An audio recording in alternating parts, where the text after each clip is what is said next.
원하는 오픽 등급이 있잖아요. 그러려면 부족한 부분을 채우려고 공부를 해야 하는데 이게 지속하기가 정말 힘들어요. 공부하려고 책상에 앉았는데 갑자기 궁금한 게 너무 많이 생기는 거예요. 그러면 우리는 아주 쉽게 그냥 휴대폰을 집어서 바로 검색을 하잖아요. 이렇게 스마트폰을 자꾸 이용하는 건 즉각 보상 시스템 때문이라고 해요. 내가 원하는 걸 바로 정보 같은 거에 대한 해답을 주잖아요. 터치 한 번이면 정보를 얻고 재미있는 콘텐츠가 바로 나오니깐요. 근데 오픽 공부는 지연 보상 시스템이에요. 내가 원하는 결과가 바로 나오지 않고 며칠, 몇 주, 심지어 몇 달은 해야 성과가 보이잖아요. 그러니까 우리는 선택의 순간에서 빨리 결과가 나오는 쪽을 고르게 되는 거예요.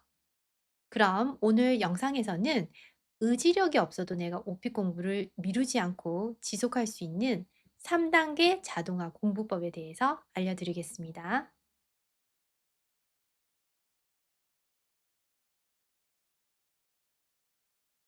1단계 현재 상황에서 빠져나오기.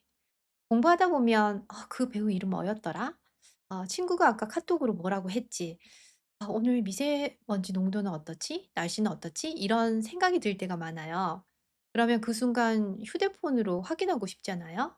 그럼 그대로 휴대폰에 빠져서 게임 오버가 되는 거죠. 그래서 공부를 시작했으면 예를 들어 50분을 하기로 했다면 타이머를 켜고요. 그 시간 안에는 아무리 궁금해도 휴대폰을 찾지 않기로 스스로 약속을 하는 거예요. 근데 막상 참으면 결국 터지거든요. 그래서 그 대신 포스트잇이나 쪽지에 궁금한 걸 생각할 때마다 적어 두는 거예요. 뭐 미루미, 나중에 보류함 이렇게 이름을 붙이고 습관적으로 궁금한 점은 그냥 적어 두는 거죠. 그러면 궁금한 갈증을 순간 해소를 할 수가 있거든요. 그리고 휴대폰은 최대한 멀리 두는 게 좋아요. 공부용으로 녹음하려고 옆에 두면 뭐 알람이나 메시지가 뜨는 순간 다시 거기에 몰입하게 되거든요. 이건 마치 건강을 위해 닭가슴살을 먹어야 하는데 눈앞에 닭튀김이 있는 상황과 똑같아요. 머리로는 물론 닭가슴살이 몸에 좋다는 걸 알아도 바삭하게 튀긴 닭이 있으면 결국 그걸 먹게 되잖아요. 휴대폰도 마찬가지인 것 같아요. 너무 쉽게 도파민을 주고 또 접근할 수 있으니까 되도록 멀리 두는 게 안전해요. 근데 오픽 공부는 녹음이 중요하잖아요. "휴대폰을 안 쓰면 어떡하죠?" 이렇게 물어보실 수가 있어요. 그럴 땐 그 예전에 쓰던 와이파이가 안 되는 휴대폰을 꺼내서 오직 녹음 전용으로만 쓰시면 돼요. 두 번째 단계 공부 모드로 스위치 바꾸기.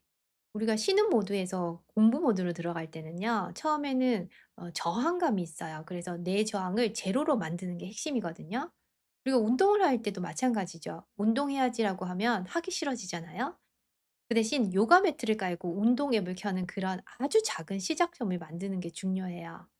오픽 공부도 똑같아요. 예를 들어 공원 관련 경험 말하기를 연습할 때 이 스토리 라인을 전부 얘기하는 게 아니라 그냥 녹음기를 켜고 "You know something funny happens the other day at the park." 이렇게 초반부라도 시작해서 20 초라도 소리 내서 말해 보는 거예요. 완성된 답변을 처음부터 만들려고 하면 어때요? 부담이 생기지 않아요? 그래서 초반에는 심리적 저항감을 최대로 줄이는 게 관건이에요.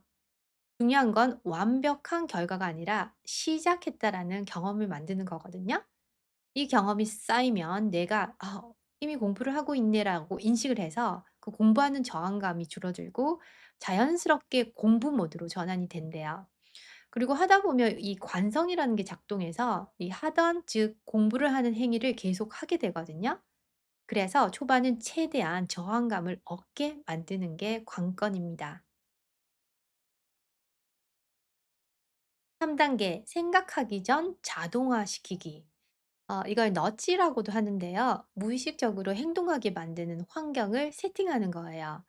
예를 들어 마트에서 내 시야에 잘 보이는 위치에 내가 좋아하는 디저트가 놓여 있으면 배가 고프지 않아도 자연스럽게 사게 되거든요.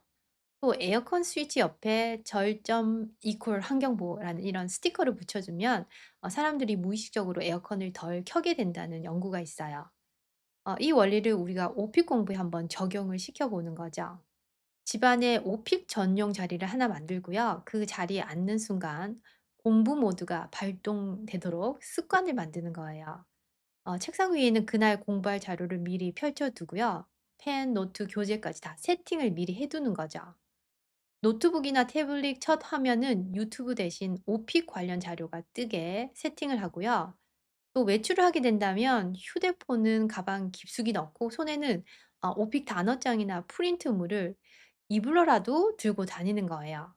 그러면 출퇴근길이나 뭐 대기 시간에 무의식적으로도 펼쳐 보게 되거든요. 그리고 집안 곳곳에 냉장고, 뭐 거울, 현관문, 화장실처럼 눈에 자주 띄는 곳에 오픽 구문이나 주요 단어들을 붙여두면 지나치게 되다가 무심코 읽게 되는 경우가 있습니다.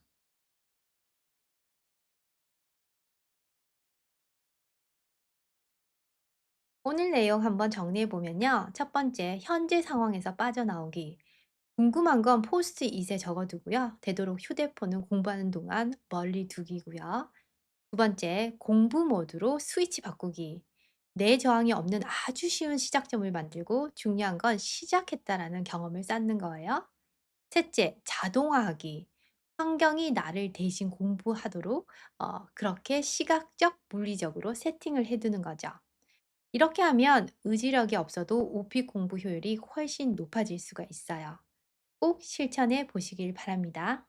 Bye everyone.